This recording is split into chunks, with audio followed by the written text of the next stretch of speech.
नमस्कार, आप देख रहे हैं न्यूज़ 24 में आपके साथ पूजा राठौर शर्मा। और चलिए बड़ी खबर के साथ शुरुआत कर रहे हैं। शेख हसीना के अनुरोध को भारत ने मान लिया है। इस वक्त की बड़ी खबर आपको बता रहे हैं।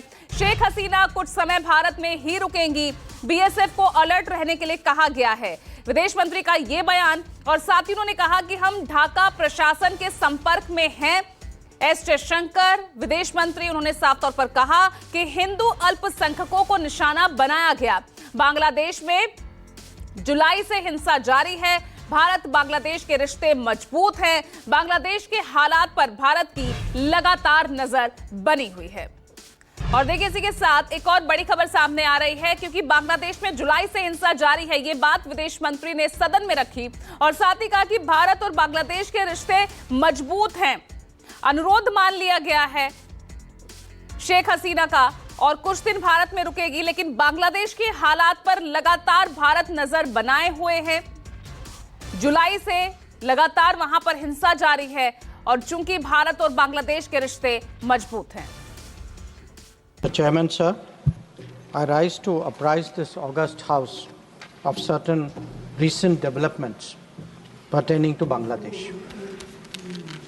As honorable members are aware, India-Bangladesh relations have been exceptionally close for many decades over many governments.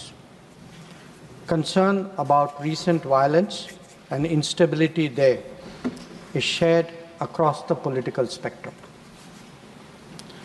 Since the election in January 2024, there has been considerable tension, deep divides, and growing polarization in Bangladesh politics. This underlying foundation aggravated a student agitation that started in June this year. There was growing violence, including attacks on public buildings and infrastructure, as well as traffic and rail obstruction. The violence continued through the month of July. Throughout this period, we repeatedly counseled restraint and urged that the situation be diffused through dialogue. Similar urgings were made to various political forces with whom we were in touch. So, despite a Supreme Court judgment on 21 July, there was no let-up in the public agitation. Various decisions and actions taken thereafter only exacerbated the situation.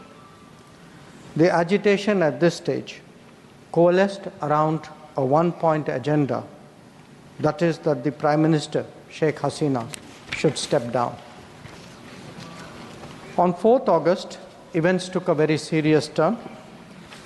Attacks on the police, including police stations and government installations, intensified even as overall levels of violence greatly escalated. तो सदन में बांग्लादेश मामले को लेकर यहां पर बयान दिया है विदेश मंत्री एस जयशंकर ने। और मेरे साथ इसी पर ज्यादा जानकारी के साथ दो सहयोगी जुड़ रहे हैं। वरिष्ठ सहयोगी संजीव त्रिवेदी हमारे साथ जुड़ गए हैं, साथ ही पवन मिश्रा भी लगातार हर हलचल पर नजर बनाए हुए हिंडन एयरबेस से आप देख सकते हैं लाइव जुड़ गए हैं। पहले संजीव, आपके पास आ रही हूं और ये समझना चाहूंगी कि विदेश मंत्री द्वारा सदन में रखी गई इस बात के बाद, क्योंकि ये सामने आ गया है अभी कुछ समय भारत में ही रहेंगी शेख हसीना। अब इसे हम किस तरह से देखें, क्योंकि जो भी उनका अगला मूव होगा, जहां जिस भी ठिकाने पर वो जाना चाहती हैं, हरी झंडी अब तक मिली नहीं है, तो किस तरह से इसे देखें?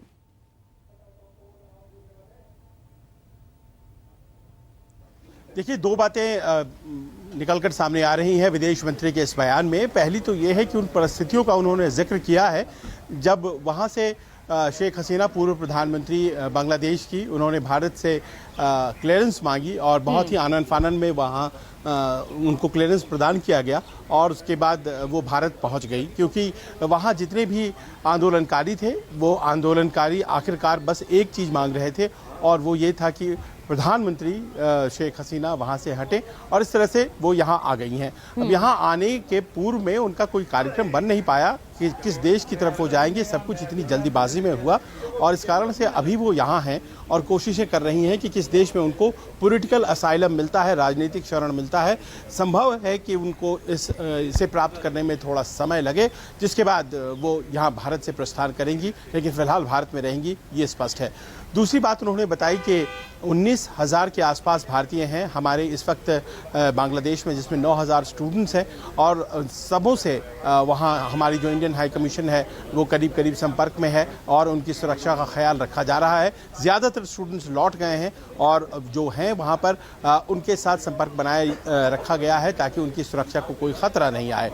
तीसरी बात जो बताई गई है वो ये है कि माइनॉरिटीज़ को लेकर के चिंताएं हैं, माइनॉरिटीज़ को लेकर चिंताएं इस क्रम में हैं कि उनके ऊपर हमले हो रहे हैं। हालांकि वहीं पर बहुत से लोग हैं जो कोशिशें कर रहे हैं कि माइनॉरिटीज़ के साथ, खासतौर पर हिंदू माइनॉरिटी जो वहाँ हैं उनके साथ अन्याय नहीं हो, लेकिन फिर भी इस तरह की घटनाएँ हैं। बच बचाकर ही, दबे ज़ुबान ही सही, लेकिन भारत सरकार ने भी इस बात की तस्दीक की है कि वहाँ पर जो हिंदू माइनॉरिटीज़ हैं उनके ऊपर हमले हो रहे हैं, जो कि वहाँ के अखबारों में बहुत खुलकर सामने आ रही हैं। और ऐसे में जबकि वहाँ संवेदनशील है स्थिति, बहुत ही ज़्यादा गंभीर है स्थिति, भारत सरकार ने इससे ज़्यादा और कुछ नहीं कहा। हालांकि जानकारियाँ बहुत ज़्यादा हैं सरकार के पास और अंदर खाने बहुत सी जानकारियों को वो साझा कर सकती है और कर भी रही होगी स्टेक होल्डर्स के साथ, लेकिन सार्वजनिक तौर पर ये बातें बताई गई हैं। बताया ये गया है कि वहाँ की जो भी प्रशासन इस वक्त है उस प्रशासन के वो संपर्क में है। ऐसा नहीं है कि कोई वहाँ पर एक ब्लैंकेट जो इंफॉर्मेशन का है उसके ऊपर टंग गया है, नहीं, ऐसा नहीं है, बल्कि वहाँ से जानकारियाँ आ रही हैं, आदान प्रदान हो रहा है और साथ ही साथ जो भी वहाँ पर इस वक्त सत्ता में हैं उनके संपर्क में भारत सरकार है। यानी कि भारत सरकार शेख हसीना की भी मदद कर रही है और भारत सरकार इस वक्त जो भी बांग्लादेश में सत्ता में इस वक्त हैं उनके साथ भी वो संपर्क में है, क्योंकि हमारे वहाँ नागरिक है। एक और ख़ास बात आखिर में बताना चाहूँगा कि हमारा वहाँ पर हाई कमीशन है ढाका में, और हाई कमीशन जो ढाका में है वो तो काम कर रहा है, लेकिन इसके अलावा चिटागोंग, खुलना, सिलहट, इस तरह की जगहों पर हमारे डेप्यूटी हाई कमीशंस हैं और वो इस वक्त काम नहीं कर रहे हैं कि उसकी वजह है सुरक्षा। और जाहिर है कि ये उम्मीद भी की गई है कि आने वाले दिनों में ऐसे हालात बन जाएंगे ताकि वहाँ पर हमारे जो डेप्यूटी हाई कमीशंस हैं, असिस्टेंट हाई कमीशंस हैं, वो काम कर सकें। यानी कि एक सुरक्षा का मसला है जो कि आने वाले दिनों में कैसे संभालती है वहाँ की मौजूदा सरकार, ये देखने वाली बात होगी। जी ठीक है संजीव, आप बने रहिए। पवन मिश्रा को भी आप देख रहे हैं हमारे साथ बने हुए हैं, लेकिन इस बीच एक बड़ी खबर सामने आ गई, सबसे पहले उसका रुख कर लेते हैं। इस बीच जो बड़ी खबर आ रही है आपको बता दें, क्योंकि बांग्लादेश को लेकर लगातार नजर हम बनाए हुए हैं और जिस तरह से तख्ता पलट वहां पर हुआ है, अब इस तख्ता पलट में पाकिस्तान का भी नाम है। विदेश मंत्री एस जयशंकर ने यह भी बात सामने रखी कि तख्ता पलट में पाकिस्तान का नाम सामने आया है, पाकिस्तानी जनरल का इस पूरे मामले में हाथ है और डीपी बदलकर यहां पर जो हिंसा वहां पर देखी गई है, जो हंगामा वहां पर बरपा है, डीपी बदलकर उसका सपोर्ट किया गया है। पवन मिश्रा हमारे साथ लगातार बने हुए हैं हिंडन एयरबेस से। पवन, यहां पर देखिए लगातार एक के बाद एक बयान सामने आ रहे हैं और क्योंकि आप हिंडन एयरबेस पर हैं तो वहां पर किसी तरह की हलचल अगर आप देख पा रहे हैं तो उसका भी आप जिक्र कीजिएगा। लेकिन अब पाकिस्तान का भी नाम आना, यानी जहां शक था, जो संदेह था, कहीं ना कहीं वही सब होता नजर आ रहा है।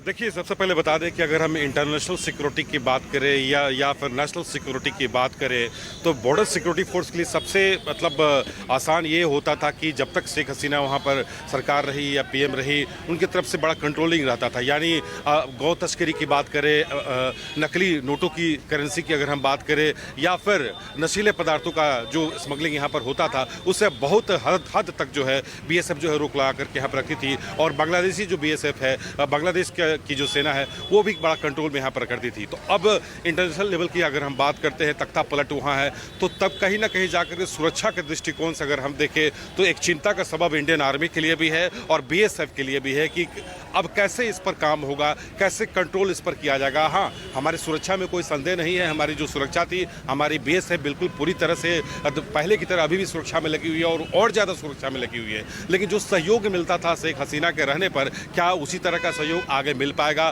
कि नहीं मिल पाएगा, क्योंकि दुश्मन देश पाकिस्तान हमेशा से ही क्योंकि अगर पिछले महीना की बात करें तो 7 बार घुसपैठ करने की कोशिश की, कई अफसर और सेना के जवान पर अटैक और हमले हुए। तो इस तरह के घुसपैठ करने की पाकिस्तान की तरफ से लगातार कोशिश होती रहती है। कश्मीर की अगर हम बात करें तो ठीक उसी तरह जब पाकिस्तान के साजिश में जब इस पर नाम आया है तब बांग्लादेश को तख्ता पलट हुआ। तो एक दिन की ये बात नहीं हो सकती है, क्योंकि इतना बड़ा क्राउड जब सड़कों पर उतरा है, प्रधानमंत्री के खिलाफ जो है षड्यंत्र रचा गया, तो पहले से ये साजिश चल रही थी। अब इंटरनेशनल सिक्योरिटी की बात, क्योंकि आने वाले समय में भारत और चीन के बीच में जो है एक बार फिर से कमांडर लेवल की बातचीत तय होना था, समय को तय होना था। अब ये जब कांड हुआ है तो क्या बॉर्डर की सिक्योरिटी की बात करें, इंटरनेशनल लेवल की बात करें तो कैसे इस पर जो है होगा, इस पर इंडियन आर्मी के साथ साथ बीएसएफ के डीजीपी इस पर चिंतन कर रहे हैं। लेकिन अगर हम यहाँ इंडियन एयरबेस की बात करें तो बिल्कुल ही पूरे चाक चौबंद सुरक्षा के बीच अभी शेख हसीना है। हालांकि हमने कई सीनियर अधिकारियों को मैंने फ़ोन मिला ये जानकारी के लिए, हालांकि किसी ने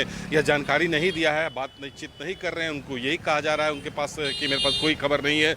लेकिन ये अभी तक क्या है, क्योंकि आप एक गेट देखिए, क्योंकि जो आउट गेट है 3 गेट था, जो सब पहले बताया कि एक गेट बंद कर दिया गया, अब दूसरा गेट यानी वो भी बंद कर दिया गया है और इन और आउट एक ही गेट से यहाँ पर किया जा रहा है। तो कयास ये लगाया जा रहा है कि कहीं ना कहीं अंदर खाने और भी ज़्यादा सिक्योरिटी को यहाँ पर बढ़ाया गया, क्योंकि गरुड़ कमांडो के पूरे 4 लेयर की सिक्योरिटी में शेख हसीना यहाँ पर मौजूद है और देश की जो सिक्योरिटी की जो हालात है उस पर ही बारीकी से यहाँ पर नज़र किया जा रहा है। और जो फाइटर कमांडोज हैं उनको अलर्ट रहने के लिए कहा गया है और ये भी मालूम चल रहा है जो वीक कमांडर के लेवल के जो अधिकारी हैं उनकी भी छुट्टी जो अगले आदेश तक यानी रद्द कर दी गई है। तो हालात जो है आप देखिए, अब सीधे तस्वीर आपको हम दिखा रहे हैं इंडियन एयरबेस के बाद, और सामने देखिए जो 4 लेयर का जो बैरिकेड आप देख रहे हैं ये बिल्कुल कर दिया गया है। जो लोकल पुलिस है, यूपी पुलिस के जो एसीपी स्तर के अधिकारी हैं लगातार यहाँ पर फ्लैग मार्च कर रहे हैं।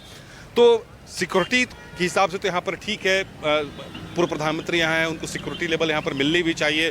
और ये भी कहा जा रहा है कि शेख हसीना जो है भारत में ही रहना चाहती हैं। अभी ये भी बताया जा रहा है कि उनके एक मुंहबोले भाई हैं अशोक तारा, जो कि भारतीय सेना में कर्नल थे, नोएडा में रहते हैं, वो भी आ सकते हैं यहाँ पर मिलने। तो ये जैसा ये कहा जा रहा था कि हसीना है कि नहीं है, अगर तारा यहाँ पर आ रहे हैं तो हालांकि उन्हें मिलने तो नहीं दिया जाएगा, सुरक्षा का हवाला जरूर यहाँ पर दिया जाएगा, लेकिन यहाँ पर हैं ये इस बात का कहा जा रहा है, तभी इतनी सिक्योरिटी यहाँ पर बढ़ाई गई है। तो इंटरनेशनल लेवल की जो हमने बात की, उपेंद्र द्विवेदी जो आर्मी चीफ हैं सिडीज के साथ लगातार मंथन कर रहे हैं तो अब क्या हो सकता है, कैसे देश की सुरक्षा की जो बात होती थी शेख हसीना के रहने पर जो है थोड़े लगता था कि यहाँ सिक्योरिटी लेवल जो है बहुत ज़्यादा मजबूत है। तो अब जो यहाँ पर उपद्रव बांग्लादेश में जो हो रहा है उसके बाद क्या सिक्योरिटी जो है होनी चाहिए। जी ठीक है पवन, आप लगातार बने रहिए। उस बीच देखिए लगातार बड़ी खबर सामने आ रही है और इसी से जुड़ी एक और बड़ी खबर ये है, देखिए लंदन में भारतीय उच्चायोग का भी अलर्ट है। कुछ हिस्सों में गड़बड़ी की आशंका है, भारतीयों को सतर्क रहने के लिए कहा गया है। तो आपको बता दें कि अब लंदन में भी उच्चायोग कुछ हिस्सों में ये गड़बड़ी की आशंका जताई गई है लंदन में भारतीय उच्चायोग की तरफ से, और भारतीयों को सतर्क रहने की सलाह दी गई है। तो संजीव लगातार हमारे साथ बने हुए हैं। संजीव, अब यहां पर क्योंकि लंदन की तरफ ही रुख करना चाह रही थी शेख हसीना, अभी तक वहां से ग्रीन सिग्नल नहीं मिला है, लेकिन मैं समझना ये चाहूंगी संजीव, अब यहां पर भी भारतीयों को सतर्क रहने की सलाह दी गई है, किस तरह से देखें उसे? भारत एक तरफ बैलेंसिंग एक्ट करने की कोशिश कर रहा है, लेकिन यहां पर भारतीयों को सतर्क रहने की सलाह लंदन में देना।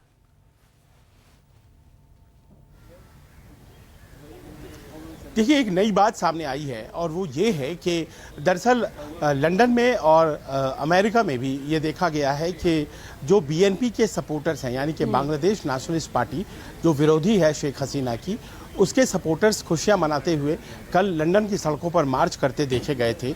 और कल ये भी हुआ कि जो हम दूतावास है अमेरिका में बांग्लादेशी, वहाँ घुस कर के उन्होंने वो जो फोटोग्राफ्स लगे हुए थे शेख हसीना के, उसको भी उन्होंने जबरन हटाया।